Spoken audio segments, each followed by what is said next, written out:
고린도서를 통해서 사도 바울은 자신이 복음을 전한 것에 있어서 그 핵심적인 내용들을 또 이야기하는데, 바울 사도는 이제 이전에 그가 이제 속해 있었던 이 배경을 먼저 살펴보면, 사도 바울이 있었던 이런 지역적인 배경을 보면 그 바울 이전에 그 소크라테스를 비롯한 뭐 플라톤 이런 그 우리가 이제 교과서에서 많이 들어봤잖아요. 그 소크라테스와 플라톤 이런 그 철학자들에 의해서 이제 사상적인 것들, 또 사람들이 생각하고 또 이 사유하는 것들이 많은 이제 그 헬라 사상과 철학에 의해서 중심을 이루어 있었죠. 그래서 이 당시에 보게 되면 뭐 지금도 마찬가지고요. 철학의 근본 자체는 똑같아요. 소크라테스와 플라톤. 그 소크라테스의 사상을 이제 플라톤이 많은 부분 글로서 이제 정리하고 그 사상들이 지금까지 그대로 내려오게 됩니다. 이 당시에 보게 되면 소크라테스를 비롯한 그 당시에 이제 많은 이들이 자신이 가지고 있는 생각, 그 생각의 풍성함을 어떤 그 지혜와 지식적인 것들로 말을 통해서 전달하고 또 가르치고, 또 이 당시에 높임받을 수 있는 사람들은 많이 알고 있는 사람, 또 많이 알고 있는 것을 또 다른 사람들에게 효과적으로 가르칠 수 있는 사람. 그래서 말에 대한 학문이 수사학이 이 당시에 이제 계속해서 발달되었죠. 그래서 사도 바울도 교육적인 것을 보게 되면 헬라 철학, 그러니까 이제 그가 헬라 문화 가운데서 성장했기 때문에 여러 가지 이제 헬라적인 사상에 대해서 그가 생각하고 움직이고 반응하는 데 있어서의 많은 부분, 그의 배경이 되었던 부분이 아마 이제 헬라 철학이었을 거예요. 그래서 자연스럽게 그는 다른 사람과 논쟁하는 것과 자신의 생각을 다른 사람들에게 전달하고 또 그것을 통해서 설득시키는 그 부분을 복음을 전하는 과정 가운데서도 그대로 사용했을 것입니다. 이 당시에 많은 이들이 다니면서 자신의 가지고 있었던 생각과 또 어떤 철학적인 것들을 전하고 그것을 통해서 삶에 있어서의 생계를 유지하게 되고 세상으로부터 이제 명성을 얻는 일들이 나타나게 되죠. 그와 같은 배경 가운데 있음을 봤을 때에 사도 바울이 가는 데마다 또 연설하고, 또 아데네에 가서는 지금 이제 그리스죠. 아레네바고 언덕에 올라가서 그가 가지고 있었던 학문적인 배경과 또 은혜 받은 것을 근거로 해서 사람들에게 설득시키고 그 복음을 이제 설득시키면서 전하려고 했을 때에 그가 이제 실패를 맛보게 됩니다. 그런 상황 가운데서 오늘 그 고린도에 와서는 그가 이제 복음 전하는 방법 자체를 좀 다르게 나타나거든요.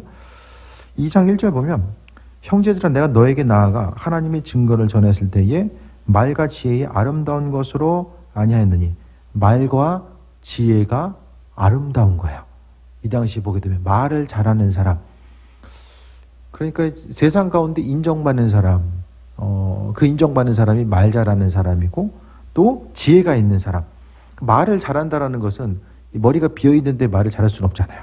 그렇죠? 그러니까 지혜로 채워 있어야지만이 이 말을 잘하는 거예요. 그래서 말로서 표현될 수 있는 건, 그런데 반대로 이야기하면 아무리 지혜가 많아도 말을 잘 못하면은 인정받지 못하는 사회. 왜냐하면 이 당시의 사회가 어떤 글을 남겨가지고 뭐 전달할 수 있는 이런 사회는 아니잖아요. 말로써 나타내고 어떤 구전적인 사회였기 때문에 뭐 인쇄술이 발달하기 전에는 계속해서 구전적인 거잖아요. 그래서 우리가 지금 이제 열심히들 성경 읽고 있잖아요. 성경의 대부분의 내용은요, 이 기록된 것보다는 말로 전달하기 쉬운 이 형식을 취하고 있다는 것을 또 기억해야만 합니다. 그래서 하나님의 증거, 복음을 전할 때에 말과 지혜 아름다운 것을 아니했다. 그런데 이전에 그렇게 많이 했어요. 바울 사도가 복음을 전하고자 했을 때 자신이 가지고 있었던 이 학문적인 배경을 그 전에 알고 있었던 고향 자체가 다소잖아요. 다소 헬라 지역, 그리스 로마의 그 도시 중에 하나에 있었던 다소라는 지역에서 그가 보고 듣고 성장하다가 나중에 이제 예루살렘으로 유학오자 하네요. 그러니까 그가 이제 공부했었던 헬라 지역에서 공부했었던 것은 아마 학문적으로 이제 수사학적인 부분, 그러니까 수사학의 핵심 그거잖아요. 내가 알고 있는 것들을 다른 사람들에게 어떻게 하면 더욱더 설득시켜서 나타낼 수 있는가. 그 부분을 끊임없이 공부했을 것이고, 그가 복음을 전하고자 했을 때 자연스럽게 그가 가지고 있었던 이 성향과 습성 자체가 그대로 묻어나왔을 가능성이 큰 거죠. 그래서 이전에는 그렇게 했었는데 오늘 고린도에 와서는 그렇게 안 한다는 거예요. 지혜의 말과 지혜의 아름다운 것으로 아니하였나니. 고린도가 어디입니까? 헬라 지역이잖아요. 고린도 역시 말과 지혜를 숭상하는 지역. 그래서 바울 사도가 어떻게 생각하면 이전에 실패함이 없었더라면은 이 고린도에 와서도 여전히 이전에 했던 방식을 그대로 사용해서 그가 복음을 전했을 수도 있어요. 그런데 이제 하나님의 말씀도 마찬가지거든요. 주의를 감당함에 있어서 할 수 있는 게 많고 가진 게 많고 할 수 있는 일, 목회적 어떤 탁월한 능력을 가지고 있다고 해서 또 교회가 부흥하고 또 복음의 역사가 더욱더 탁월하게 전해지는 것 같지는 않아요. 목회자의 능력과 또 이 복음을 전달할 수 있는 어떤 기술적인 이 화법적인 것들이 뭐 탁월하다고 해서 복음이 그대로 또 전해지는 것 같지는 않습니다. 이 시대 가운데서도 이제 여러 가지 이제 뭐 교회뿐만 아니라 여러분도 유혹이 있잖아요. 내가 무엇을 어떻게 더 해야지만이 더욱더 효율적이고 합리적으로 세상을 살아갈 수 있을까? 그런 부분에 대한 유혹들이 있죠. 교회도 무엇을 더 어떻게 해야지만이 또 교회가 더 부흥하고 나아갈 수 있을까? 모든 것들은요, 바울 사도는 오늘 본문의 이제 핵심적인 내용들은 전도뿐만 아니라 모든 일에 있어서 사람의 지혜와 능력, 이 당시에는요, 사람의 지혜와 능력이 가장 우수하고 탁월한 것으로 여겨지는 시대와 사회인 거예요. 개인의 능력치, 지식과 지혜, 개인이 가지고 있는 지혜와 그 지식적인 부분들이 그 어느 시대보다 더 부각됐던 시기가 이때라는 거예요. 그래서 사람들이 새로운 사상에 대해서 듣는 것, 로마에 있었던 수많은 사람들이요, 그리스도 예수 주님에 대한 메시지를 듣고 열광하거든요. 왜냐하면 그 이유 중에 하나가 이제 들어보지 못했었던 이 부활 사상도 있지만은 유일신 사상. 이 당시에는 전부 다가 다신사예요, 다신. 신은 많을수록 좋아요. 근데 그 다신사회 가운데서 유일신 하나님 한 분을 섬기는 것 자체가 아주 이들의 보기에는, 로마인들 보기에는 아주 독특하고 고상하고 여러 가지 잡다한 것이 아니라 뭔가 한 길을 걸어가고 있는 뭔가 좀 특이하면서도 우월적인 어떤 것으로서 그들에게 다가왔기 때문에 또 열광하는 모습 또한 있었습니다. 말과 지혜 아름다운 것. 여러분의 삶의 여정 가운데서 마찬가지입니다. 내가 가지고 있는 생각, 내 지혜를 통해서 어떻게 하면 문제를 해결해 나아가고 또 지금보다는 훨씬 더 가치 있고 의미 있는 삶을 살아갈 수 있을까? 그 부분에 대해서 많이 고민하거든요. 근데 바울 사도는요, 자신의 생각, 먼저는 그가 실패를 경험했어요. 그가 다니면서 아덴에서는 실패했고요. 복음을 자신의 지혜와 능력을 통해서 해가고자 했을 때, 전하고자 했을 때에 어려움을 경험하게 되고, 이후에는 말과 지혜의 아름다운 것들, 그러니까 세상적인 것들, 말과 지혜의 아름다운 것의 근본 출발점은 어디입니까? 사람이요, 사람. 사람으로부터 모든 것이 출발된다는 이 생각 자체를 버리기로 결정하게 됩니다. 사람이 자신이 가지고 있는 것들, 할 수 있는 방법들이 있음에도 불구하고 그것을 내려놓고 버린다는 것이 정말 쉽지 않거든요. 그 한 가지 방법은 더 소중한 가치를 발견했을 때만이 그 일들이 가능합니다. 그래서 오늘 바울 사도는 자신의 방법이 아니라 하나님의 이끄심과 인도하심에 대해서 바라보는 거죠.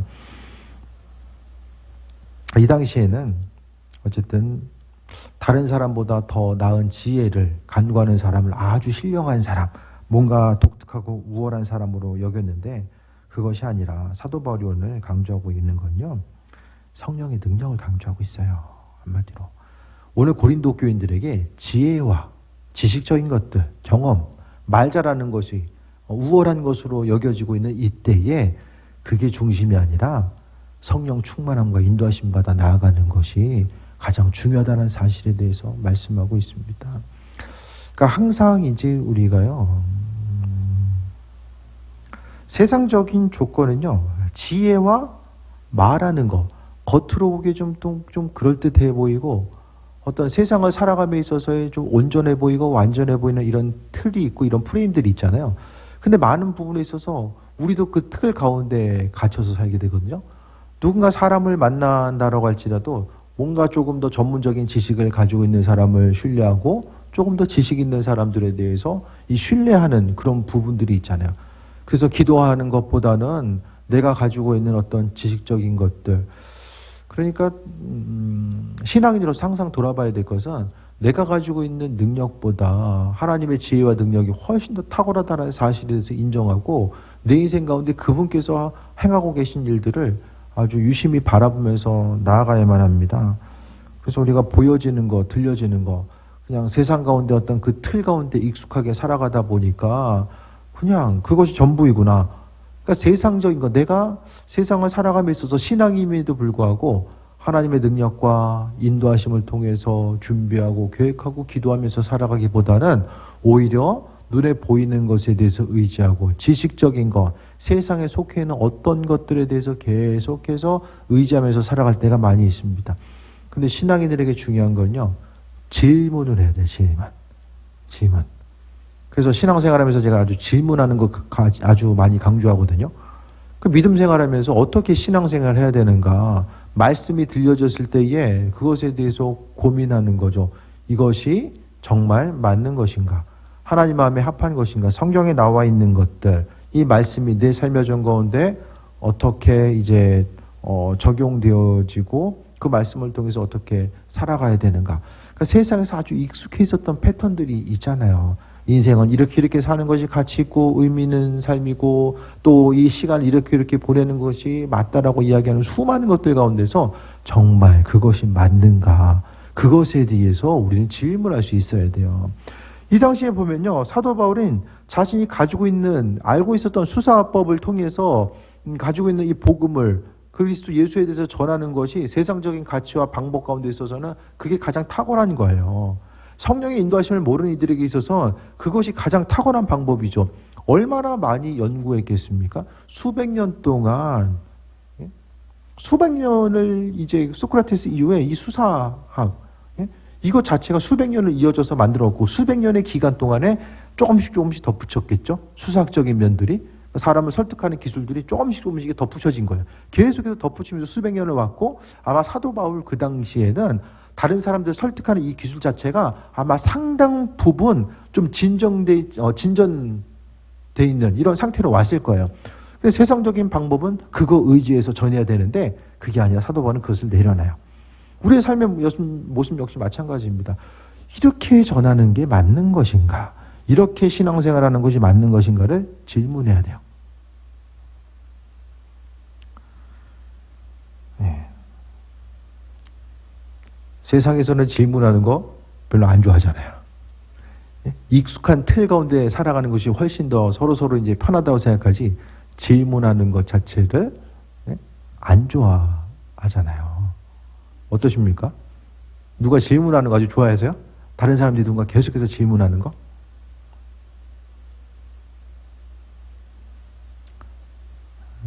애들 공부 가르쳐주다 보면은 질문을 계속해요. 때 되면 알게 된단다. 이 얘기를 계속해서 하고 싶지만 질문 받는 거 별로 이렇게 학교에서도 보게 되면 옆 사람이 애들이 질문 많이 하고 있어요. 그러면 어떻습니까? 빨리 끝내야 되는데 질문 많이 하고 있으니까 별로 안 좋아하잖아요. 이 사회는 질문을 안 좋아해요. 특히 신앙적으로, 이 시대 가운데서는 신앙적으로 생각하고 질문하는 것을 별로 안 좋아해요. 이 안 좋아하는 시기를 우리가 살고 있는 거예요. 그런데 믿음 생활 잘하려면요, 질문해야 돼요. 지금까지 익숙해 있었던 것이 이게 맞는 건가? 세상 사람들이 옳다라고 생각하고 이 만들어 놓은 이 틀 가운데 내가 반복적으로 그 안에서 어느 일정 부분 이렇게 다 짜져 있잖아요. 인생을 어떻게 살아가야 된다는 게 짜져 있는 이 상태 가운데서 내가 그 안에서 살아가는 것이, 이렇게 살아가는 것, 한 사람으로서의 인생을 사는 것이 맞는가, 이게 또 신앙생활하는 것이 이게 맞는 것인가, 그런 부분을 스스로 질문해야 돼요. 그 질문함을 통해서 예를 들어서 우리가 이제 생각하고, 그러니까 하나님께서 내가 세상을 살아가는 것이 하나님께서 원하시는 방법대로 살아가는 것인가, 아니면 지금 내가 옳다라고 생각하는 그 방법대로 살아가는 것인가, 이런 부분들에 대해서 또 점검하고 나아가야 됩니다. 그게 아니면요, 그냥 보이는 게 전부인 줄 알고 살아가요. 그렇게 하다 보면은 하나님의 방법이 아님에도 불구하고 그것에 대해서, 하나님의 방법에 대해서 전혀 질문하지 않으면 신경 쓰지 않습니다. 그래서 그냥 익숙한 패턴대로 삶을 살아갈 수밖에 없다라는 거예요. 2절 보면 내가 너희 중에서 예수 그리스도와 그가 십자가에 못 박히신 것 외에는 아무것도 알지 아니하기로 작정하였습니다 라고 이야기합니다. 머리에 보고 헬라적인 생각들, 또 유대교인으로서 가지고 있었던 수많은 것들, 그 많은 것들이 있는데요. 그가 또 이야기하잖아요. 그 모든 것들을 배설물로 여긴다라고 이야기하잖아요. 예수 그리스도와 십자가. 바울이 생각했던 것은 딱 두 가지야. 예수 그리스도와 십자가. 그것만 알고 그것만 전하겠다라고 이야기합니다. 그러니까 어떤 일들을 행하든지 간에 삶의 목표 자체가 분명하게 서 있어야 된다고 말씀드렸죠. 그 목표가 서 있으면은 순간순간 어떤 선택을 해야 될지가 아주 명확해져요. 삶이라는 것이 계속 선택의 연속이잖아요. 그 선택을 어떻게 할 것인가가 아주 명확해지게 되는데 우리의 삶의 여정 가운데 그 선택을 그리스도 예수 주님께서 주인 되심과 또 바울 사도가 그가 누구를 만나서 어떻게 복음을 전할 수 있을까, 또 어디로 나아갈까, 이 모든 것의 핵심은, 그의 중심은 예수 그리스도와 그분께서 십자가에 지신 것, 이거밖에는 머릿속에 남아있지 않았어요. 그렇기 때문에 그가 움직이고 반응하고 행동하는 이 모든 것들의 중심 자체가 그리스도 예수 십자가였던 거죠. 그래서 무슨 일을 하든지 간에 주님 기뻐하신 일들을 행하고 또 주님께서 원치 않는 것들을 버리고자 하는 것, 그 선택의 기준 자체가 어떤 세상적인 방법과 효율성과 합리성이 아니라 그냥 십자가의 도가 멸망할 자들에게는 미련한 것으로 보인다라고 이야기하잖아요. 그래서 우리가 해야 될 것은 마음의 중심 자체가 그리스도 예수 십자가가 있고 또 그것을 통해서 삶을 살아가는 거예요. 이 세상 가운데서 내 인생의 정점에 뭐가 있는가? 이게 너무 중요하거든요. 그러니까 사람이 계속해서 이제 그 정점을 향해서 달려가요. 그 정점을 향해 달려가요. 사람들이 다양해 보여도 많은 부분이 이게 이제 그 피라미드처럼 위로 올라가는 이 정점 자체로 가다 보면은 대부분의 사람들이 생각과 관점, 목표하는 것이 많이 비슷한 부분으로 나가거든요. 근데 정말 우리의 심령 가운데 많이 정점에 있는 것 자체가 예수 그리스도 그분의 십자가가 되어 있지 않으면요, 전혀 삶의 모습이 다른 방향으로 흘러가게 됩니다. 그러니까 신앙인으로서가 아니라 그냥 세상 사람으로서 비신앙인처럼 삶을 살아갈 수밖에 없다라는 거예요. 3절 보면 내가 너희 가운데 거할 때 약하고 두려워하고 심히 떨었노라. 복음 전하고자 했을 때 바울 사도가 떨었다라고 이야기해요. 왜 떨었을까? 왜 두려움 가지고 복음을 전했을까요? 다른 여러 가지 것들을 이야기하는데요. 그것보다 중요한 것은 실제로 고린도에 오기 전에 여러 가지 고생을 했어요. 죽을 뻔한 위기도 넘기고요. 그가 이제 고린도후서 후반장을 보게 되면 예수님 믿다가 그분을 전하기 위해서 경험했었던 여러 가지 고난을 이야기하고 있잖아요. 풍랑의 위협과 파산하고 배고픔과 동족의 위험과 여러 가지 고통을 이야기하거든요.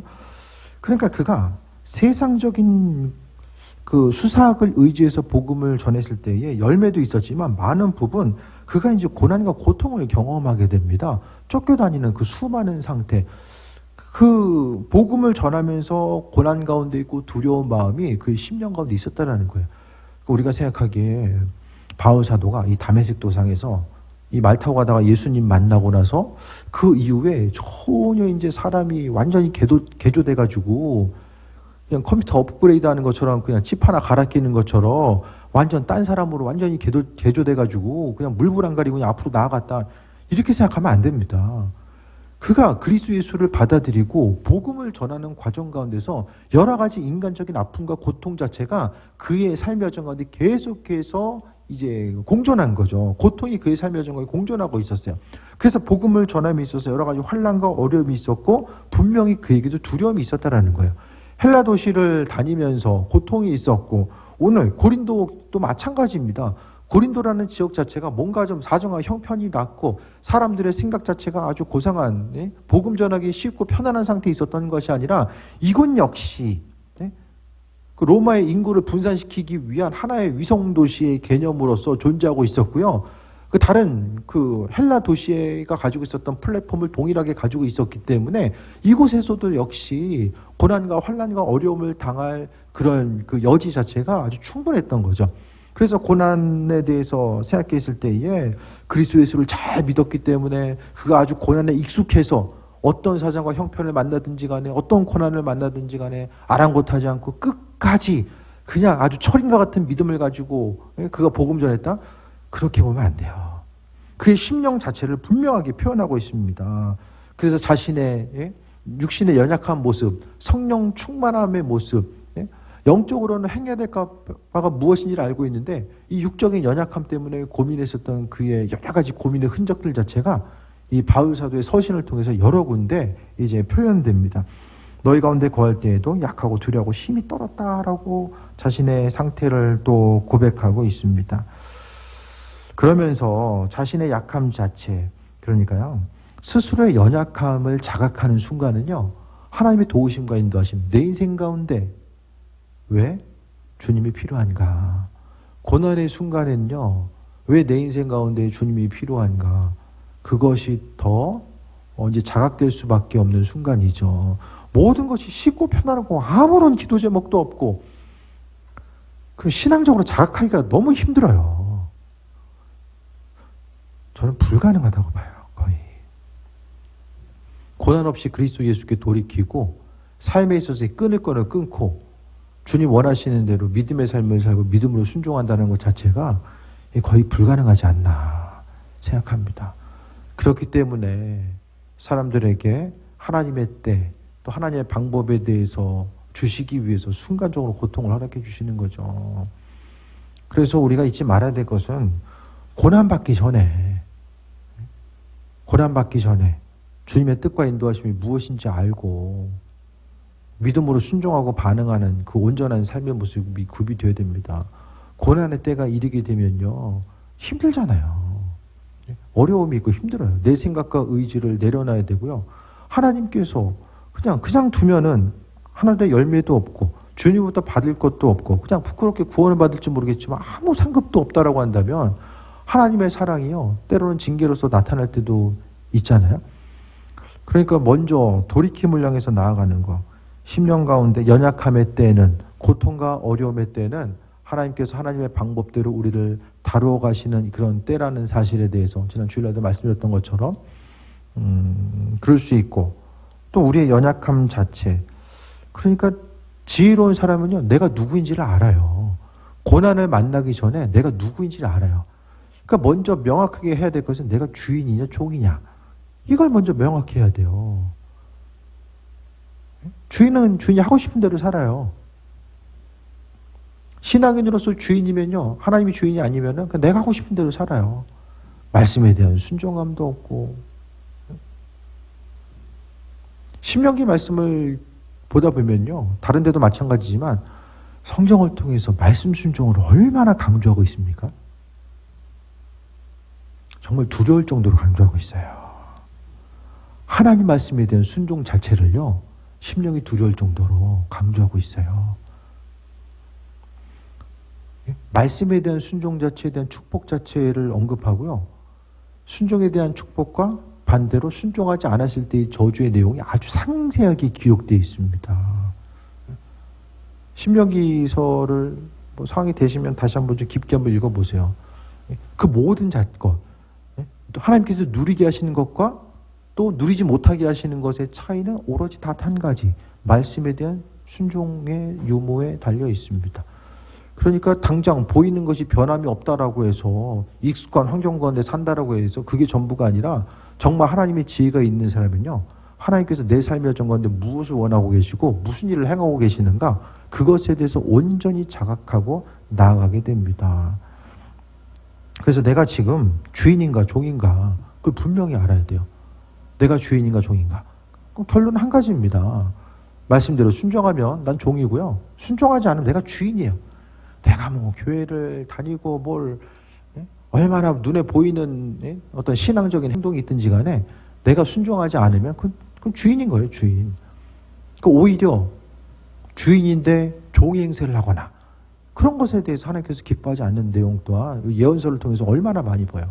입술을 통해서 하나님은 주인이십니다라고 외치는데 행함 자체가 전혀 하나님을 주인으로서 인정하지 않고 스스로 소견에 옳은 대로 행하는 것 자체를 경계하고 있는 거죠. 그래서 심령 가운데 연약함이 있을 때에 내 안에 연약함은 내 방법대로 되지 않는구나. 내가 내 삶의 주인이 되어서 사는 것 자체가 이것이 결코 유익이 되지 않는구나라는 사실에 대해서 온전하게 인식하고 삶을 살아가야 됨을 말씀드립니다. 그래서 4절 말씀 봅니다. 내 말과 내 전도함이 설득력 있는 지혜의 말로 하지 아니하고, 전도하는 것 자체가 설득력 있는 지혜의 말. 그리스 로마의 수사학, 말을 전달하고 상대방을 설득시킬 수 있는 그 수사학에 의지하지 아니하고 다만 성령의 나타나심과 능력으로 했다라고 합니다. 복음을 전하고자 했을 때에 이 시대 가운데도 마찬가지죠. 말을 통해서 사람들에게 설득하는 거, 하나님이 이런 분이야. 이 시대가 더 어렵잖아요. 있는 그대로 복음을 전하는 거 어렵습니다. 말을 전한다고 했을 때 말을 통해서 전하는 것도 그 안에 그 성령의 인도하심과 능력이 뒷받침되지 않으면은 우리가 전하는 그 한마디의 말로써 전혀 사람이 변화될 가능성 자체는 거의 희박한 거죠. 그러니까 바울 사도도 설득력 있는 능력. 그러니까 2000년 전에 사람들도 이게 말로써 이제 설득해서 이게 불가능했다라는 거예요. 그것이 아니라 성령의 나타나심. 그러니까 말로 설득된 사람들은요, 하나님의 정말 특별한 은혜가 있는 것이고 하나님이 예비한 특별한 은혜가 있는 거예요. 그러니까 내가 말을 잘해가지고 설득을 잘해가지고 복음이 전파됐다고 생각해서는 절대 안 됩니다. 성령의 나타나심과 능력. 그 무슨 일을 하든지 간에, 복음을 전하든지 간에, 또 여러분이 삶의 여정 가운데 어떤 일을 어떻게 하든지 간에 성령의 능력을 의지해야만 합니다. 기도할 때도 그렇고요. 예수님을 생각할 때도 그렇고, 일을 할 때도 그렇고, 무슨 일을 하든지 간에 다 성령의 능력을 의지하지 않으면 안 된다는 거예요. 그러니까 우리가 삶을 살아가면서 성령과 내가 하나 되어서 주께 이끌림 바 되어서 삶을 살아가는 것 자체를 말씀하고 있습니다. 삶의 순간순간마다 성령의 나타나심, 그러니까 복음을 전하고자 했을 때에 성령의 나타나심과 인도하심을 통해서 나아간 거예요. 그래서 오늘 본문을 통해서 보면 2장 1절에 자신이 전했을 때 말과 지혜의 아름다운 것을 안 했다라고 이야기하고 있고, 4절을 통해서도 말과 지혜의 아름다운 것으로 안 했다라고 분명하게 강조하고 있잖아요. 그래서 행했던 것은 성령의 능력, 교회가 부흥하는 것도 그렇고 다 마찬가지입니다. 모든 부흥과 역사의 내용 자체는 다 성령께서 행하신다라는 거예요. 그래서 지금까지도 그냥 내 방법대로 해봤는데도 그럭저럭 됐다. 그게 내 방법이 아니라 하나님의 은혜죠. 주님을 의지함이 내 안에 없었는데도 뭔가 좀 된 것처럼, 이루어진 것처럼 살았다? 그 둘 중에 한 가지죠. 이게 흔들리는 터전, 조만간에 그것이 바로 이제 모래 위에 지은 집. 물이 들어오면 싹 해가지고 바닥부터 완전히 없어질 것들, 그게 아니면 누군가의 중보기도를 통해서 버티고 있는 거죠. 하나님께서 계속해서 더 기회를 주고 계신 거죠.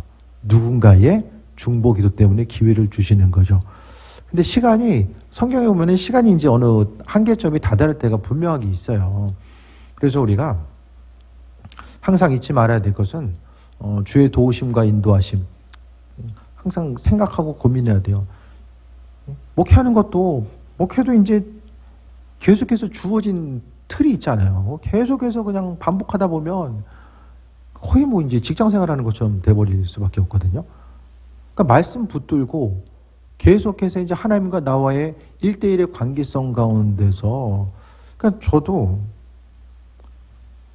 목회자로서 하나님 앞에 서기 이전에 신앙인으로서 하나님과의 관계성 가운데서 현실을 바라보고 또 질문하고 또 그 안에서 주님을 바라보고자 하는 이런 고민들이 이 설교 말씀을 통해서 함께 이제 공유가 되고 나눠지는 거예요.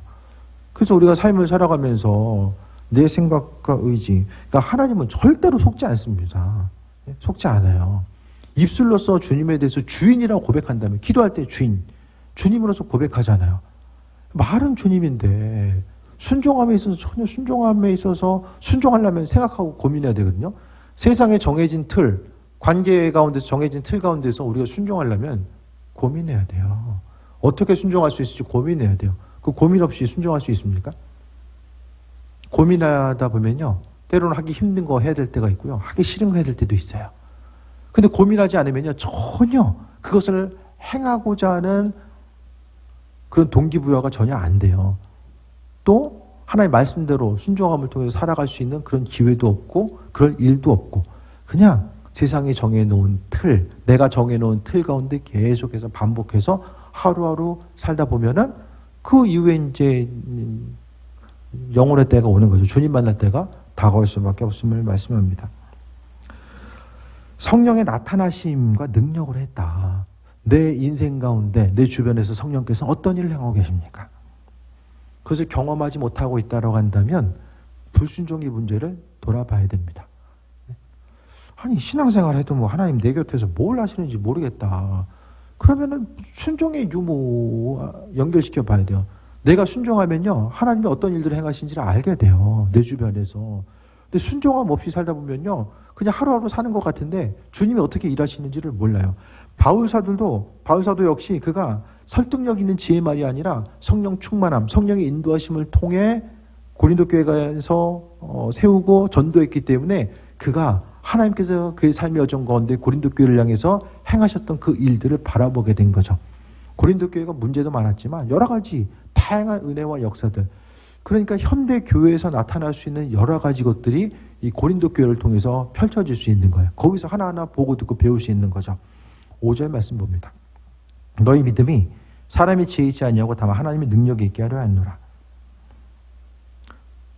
우리가 믿고 있는 것, 또 주님을 바라보는 것, 이것이 사람의 지혜가 아니라는 거예요.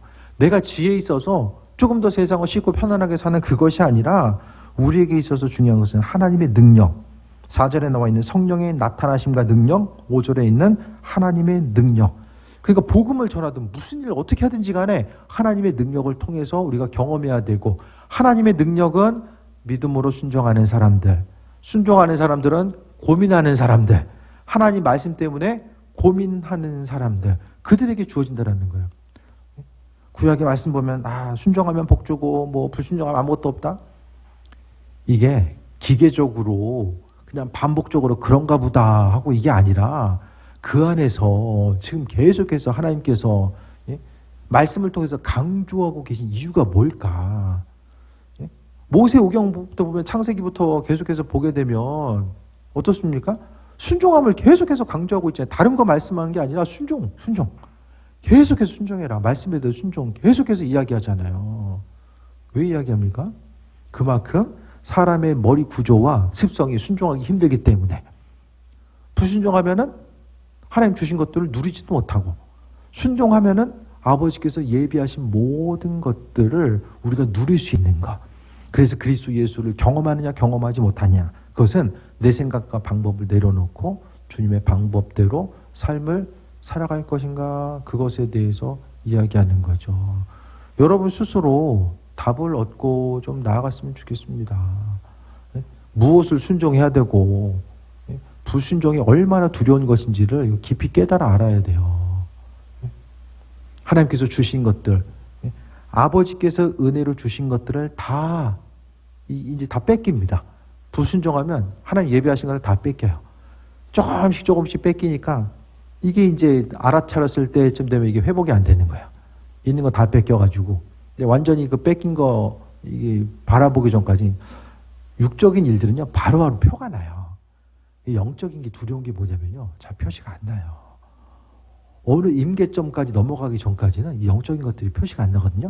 그런데요, 영적인 것이 표시가 날 때쯤 되면 육신의 것들, 눈에 보여지는 것들이요 많이 망가져 있는 상태가 될 가능성이 크다라는 거예요. 신앙인에게 있어서 또 하나님의 창조 세계는 영적인 것과 육적인 것들이 분리되어 있는 것이 아니라 하나예요. 하나님과의 관계성 가운데 믿음으로 순종하다 보면요, 그분이 우리 보여지는 물질 세계 또한 이루시고 인도하심을 발견하게 됩니다. 그런데 반대로 그러니까 성경을 통해서 예수님이 그 반석 위에 세운 집이 아니라 모래 위에 세운 집, 모래 위에 세운 집, 네? 그 특징이 무엇입니까? 불순종을 이야기하는 거잖아요. 불순종한 믿음 자체가 바로 이제 모래 위에 세운 집이다라고 이야기하는 거예요. 네. 그래서 흔들리는 터전, 내가 지금 서 있는 것이 하나님 허락하신 반석과 같은 온전한 터전인가?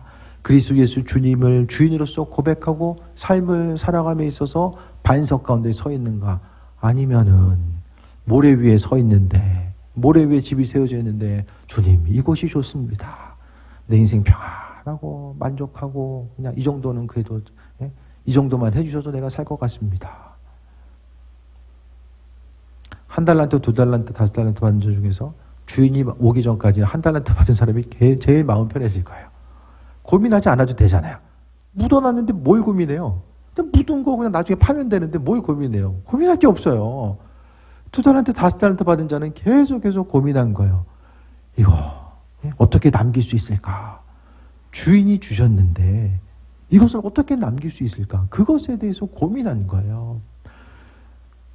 고민하시기 바랍니다. 고민하세요. 제발 좀 고민하세요. 스스로 고민하세요. 이것이 맞나? 저도 계속 고민해요. 이렇게 신앙생활하고 이렇게 목회하는 게 맞나? 이렇게 기도하는 게 맞나? 이거 고민해요. 고민한 흔적이 잘 안 보이세요? 고민해야 된다니까요. 마지막에 주님 만나기 전에 고민하면 방법이 없어요. 시간이 없어요. 그래서 항상 이 고민한다라는 것을 다시 이야기하면 하나님 눈치 보고 사는 거예요. 주님 눈치 보면서. 사람 눈치는 절대 볼 필요도 없어요. 아주 무익해요. 그런데요, 우리가 하나님 눈치는 보면서 살아가야 되거든요. 그래서 곰곰이 생각했을 때에 그래도 지금 이제 목회하면서 지금까지 이렇게 싹 이제 올 수 있었던 것 자체가 뭐 여러 가지 것들이 있었지만 그래도 하나님께서 베풀어 주신 은혜 가운데 올 수 있었던 것 자체가 다른 어떤 것보다도 이 하나님 눈치 보면서 여기까지 왔다라는 거. 다른 누군가의 눈치가 아니라 하나님 눈치 보면서 여기까지 왔다라는 것 자체가 그래도 주께서 삶에 있어서의 온전한 방향성으로 나아갈 수 있도록 순간순간 깨우침 주시고 지혜 주시고 또 있어야 될 곳에 있게 하셔서 아버지께서 지혜와 능력으로 함께해 주셨기 때문이 아닌가라는 그런 생각을 해보게 됩니다. 다 다른 것보다도 여러분 한 사람 한 사람이 믿음으로 순종하고 이 시대의 주님께서 정말 하나님 말씀 앞에 생명 두고 보여지는 것, 설득은 이렇게 하는 거야 라고 이야기하는 수많은 사람들 가운데서 성령의 능력과 하나님의 능력을 의지하면서 삶을 살아가야 된다라고 이야기할 수 있는 누군가를 하나님께서는 찾고 계신다라는 거예요. 질문하려면은 힘들고요. 감당해야 되고 순종하는 것 자체가 얼마나 어렵습니까? 어렵기 때문에 은혜의 상급이 있는 거예요. 말씀대로 순종하기가 처음이 쉽지 않아요. 그런데요, 이 순종의 훈련이 되고 또 되다 보면 주님께서 말씀하시기 전에 내가 그냥 내 영이 알아요. 주님께서 무엇을 원하시고 기뻐하시고 내가 무엇을 해야 되고 하지 말아야 되는지를 아버지께서 내게 먼저 알려주시고 그것을 그냥 아는 거예요. 그냥 그것을 바로 뭐라고 말씀드리니까 주님 생각이 내 생각이고 내 생각이 주님 생각이 되어서 나아가는 것. 아무리 순종함을 이야기해도 안 하면 그냥 흘러가는 것 같아요. 네. 목회자로서도 마찬가지잖아요. 아무리 순종을 이야기해도 듣지 않으면 방법이 없어요. 네. 하나님께서 권면하라고 하실 때까지는 하지만 그 이후에는 제가 가끔 말씀드리잖아요. 그게 또 임계점이 있더라고요. 어느 순간까지 임계점. 주님께서 여러분에게 주시는 그 말씀에 대해서 다시 한번 귀를 기울이시고 오늘 사도 바울도 고린도에서 어떻게 전도할까 얼마나 많이 고민했을까요? 이전에 하던 대로 할까? 아니면 내려놓을까? 그가 여러 가지 환난과 어려움 또한 복음 전함을 통해서 여러 가지 고통과 어려움, 두렵고 떨림을 통해서 그는 결정하게 됩니다. 사람의 지혜가 아니라 하나님의 말씀과 능력을 통해서 전해야 되겠다는 이 결심을 통해서 그는 움직이게 되고요. 고린도에서 그가 머물면서 부흥을 경험하게 되고 또 그 이후의 삶의 여정 가운데 하나님께서 행하셨던 일들을 경험하면서 살아가게 됩니다. 믿음 생활 신나고 재밌게 하려면요. 하나님 경험하는 것밖에 없어요. 성령의 인도하심 가운데 그분 경험하는 것밖에는 다른 방법이 없습니다. 신앙생활하면 뭔가 재밌어야죠. 달마다 주님께서 행하실 일들을 바라보고 제가 지난주에도 말씀드렸잖아요. 이번 한 주간 좀 기대함 가지고 출발하시라고 말씀드렸잖아요. 하나님께서 어떤 일을 행하실지에 대해서 기대함 가지고 좀 출발하셨으면 좋겠다. 그런 말씀 드렸잖아요. 그 기대함이 없으면요. 그냥 세상의 틀 가운데서 계속해서 돌아가요. 계속 돌아가요. 네. 말씀 정리합니다. 하나님의 능력만이 그리스도 예수를 믿는 믿음의 기초여야만 합니다. 우리가 행하는 모든 것의 기초가 하나님의 능력, 성령의 능력이 되어야 되고요. 우리 지혜가 아니라는 거예요. 그래서 세상 펼쳐진 일 가운데서 무엇을 어떻게 더하면서 살아가야지만이 인생을 풍성한 삶을 살 수 있을까?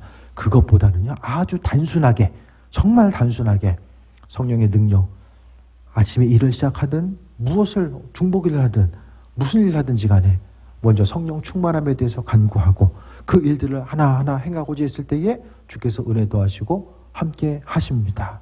그래서 이 세상은요, 공중원세 잡은 사단은 끊임없이 우리의 마음과 생각을 분산시키고 또 주께 집중하지 못하고 하나님의 능력에 대해서 뒤로하고 또 하나님의 말씀 잊어버리게 하고 순종하지 못할 그 이유를 계속해서 생각나게 해서 또 그리스도 예수 때문에 순종하지 못하고 말씀대로 살지 못하고 입술로서만 주인으로서 하나님을 외치고 내가 주인 돼서 삶을 살아가는, 계속해서 그 방향으로 우리의 삶을 이길 수밖에 없습니다. 그래서 오늘 근본적인 질문, 내 주인은 누구인가? 그리고 그 주인께서 내 삶의 여정 가운데 어떤 일을 계획하고 계시고 무엇을 원하시는가? 그 주인이 바로 서면요, 성령의 능력과 인도하심 바라보고요, 주인이 내가 되면요, 그동안 내가 배워왔던 거, 행했던 거, 내가 잘할 수 있는 거, 내가 익숙한 거, 내가 누리던 것, 내가 편안함 가운데 있었던 그것을 절대로 깨트리려고 하지 않는다라는 거예요. 왜? 하나님의 말씀보다 내가 더 소중하니까. 바울의 전도 자세에 대해서 말씀드렸습니다. 주님 의지하고 성령 충만함 가운데 세임 얻으며 주인이 누구인지를 다시 한번 주께 묻는 귀한 시간 되시길 바랍니다. 자, 기도하겠습니다. 아버지의 사랑과 인도하심과 은혜에 감사드립니다. 하나님 말씀 때문에 고민하게 하시고 질문하게 하셔서 우리의 신앙생활이 날마다 새로워지길 원합니다. 그동안 익숙했던 것이 하나님 마음에 합한 것이었는지 다시 한번 돌아보게 하시고 선하고 신실한 일꾼이 되어서 아버지 마음에 합한 자로서의 삶을 살아갈 수 있도록 은혜 베풀어 주옵소서. 우리의 심령 가운데 날마다 임하셔서 생명 되신 그리스도 예수 주님 바라보게 하시고 주님 아닌 것들이 버려지게 하여 주시며 무엇보다도 날마다의 삶의 여정 가운데 주님의 생각날 수 있는 그 은혜와 풍성함을 허락하여 주옵소서. 은혜 더하심에 감사드립니다. 예수님의 이름으로 기도드립니다. 아멘.